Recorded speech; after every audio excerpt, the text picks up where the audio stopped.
Sejam bem-vindos a uma jornada profunda pelas raízes de uma nação. Hoje, desvendaremos os marcos fundamentais que moldaram o Brasil do descobrimento à República. No final do século XV, o rei Dom Manuel I, o Venturoso, liderava as ambições de Portugal, analisando mapas e astrolábios para expandir o império. O mundo era um mistério a ser desvendado. As rotas comerciais de especiarias entre a Europa e as Índias eram o motor dessa era de exploração. O Tratado de Tordesilhas já dividia o desconhecido. Portugueses e espanhóis buscavam garantir sua parcela de terras em horizontes distantes e ainda não mapeados. Em março de 1500, o porto de Lisboa fervilhava. Marinheiros carregavam caravelas com provisões, preparando-se para a maior expedição já organizada por Portugal.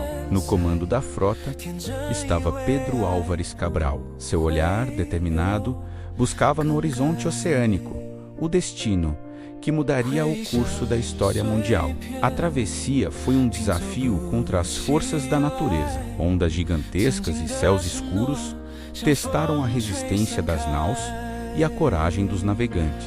O desvio intencional para o sudoeste não era acaso. A frota buscava terras cujos indícios já eram sussurrados nos corredores do Palácio Real Português. 22 de abril de 1500.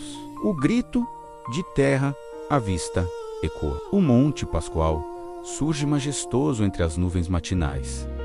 Eles encontraram um paraíso intocado, águas cristalinas e uma vegetação exuberante que escondia um mundo vasto e desconhecido pelos europeus até aquele exato momento. O encontro foi silencioso a princípio. Os indígenas tupiniquins observavam, cautelosos, aquelas montanhas flutuantes que traziam homens estranhos vindos do mar infinito. O desembarque marcou o choque de dois mundos. Armaduras de metal e tecidos pesados contrastavam com as pinturas corporais e a liberdade dos nativos da terra. Enquanto isso, em sua cabine, Pero Vaz de Caminha registrava cada detalhe. Suas palavras seriam a certidão de nascimento oficial dessa nova terra encontrada. A fé foi o primeiro marco. Frei Henrique de Coimbra celebrou a primeira missa, estabelecendo a presença da cruz no solo que chamariam de Vera Cruz. Nesta terra, em se plantando, tudo dá. A carta de Caminha descrevia as riquezas naturais e a mansidão dos povos que aqui habitavam. A exploração começou pelo pau-brasil, a madeira de tintura vermelha, tornus, o primeiro grande produto de exportação, atraindo o interesse comercial da coroa. O escambo definia as relações iniciais. Espelhos, machados e quinquilharias eram trocados pelo trabalho e pelos recursos da floresta, em uma aliança frágil e desigual. Para administrar o vasto território, surgiram as capitanias hereditárias. O mapa do Brasil foi retalhado em faixas de terra doadas a nobres portugueses. Pequenas vilas começaram a surgir no Nordeste. Casas de pedra e cal formavam os primeiros núcleos urbanos de uma colônia que começava a criar raízes. O açúcar tornou-se o novo ouro. Os grandes engenhos transformaram a paisagem e a economia, estabelecendo uma estrutura social baseada na posse de terra. Dentro das casas grandes, a elite luso-brasileira decidia o futuro. A riqueza do açúcar financiava o luxo e consolidava o poder dos senhores de engenho. Mas essa riqueza tinha um custo humano terrível. O tráfico negreiro trouxe milhões de africanos através do Atlântico em condições desumanas e sombrias. Nos portos, famílias eram separadas cruelmente. A escravidão torna-se a espinha dorsal de uma sociedade desigual, marcada pela dor e pela exploração. O trabalho era árduo, sob sol escaldante e vigilância constante. A vida nos engenhos era definida pela resistência diária contra um sistema de opressão, e da opressão nasceu a luta. Zumbi liderava o Quilombo dos Palmares, um símbolo eterno de liberdade e resistência africana em solo brasileiro. O século XVIII trouxe os bandeirantes, que desbravaram o interior em busca de riquezas e escravos, expandindo as fronteiras para além do tratado original.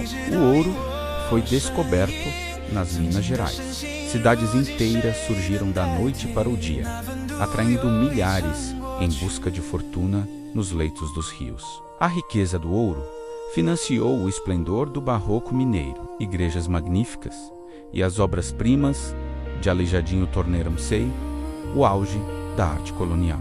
Mas o controle rígido de Portugal gerou revolta. A Inconfidência Mineira foi o grito sufocado de liberdade de uma elite que já não aceitava o domínio da coroa. Em 1808, a história mudou drasticamente.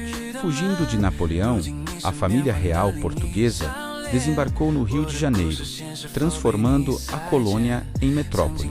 A independência tornou-se inevitável. Às margens do Ipiranga, Dom Pedro I rompeu os laços com Portugal, dando início ao Império do Brasil. O segundo reinado foi marcado pela figura de Dom Pedro II, o monarca sábio que presenciou o crescimento de uma nação, e o ocaso da monarquia. Em 1888, a Lei Áurea foi assinada. A princesa Isabel pôs fim legal à escravidão, um momento de transição profunda para a sociedade. Finalmente, em 15 de novembro de 1889, o Marechal Deodoro da Fonseca proclamou a República, encerrando o ciclo imperial. O Brasil moderno nascia, um território continental, unido por uma língua e uma história de lutas, encontros e transformações constantes.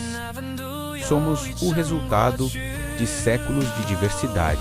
Indígenas, africanos e europeus formaram a alma de um povo resiliente e vibrante. Esta é a nossa história, um passado rico que nos guia para o futuro. Brasil, uma nação forjada no tempo e na esperança.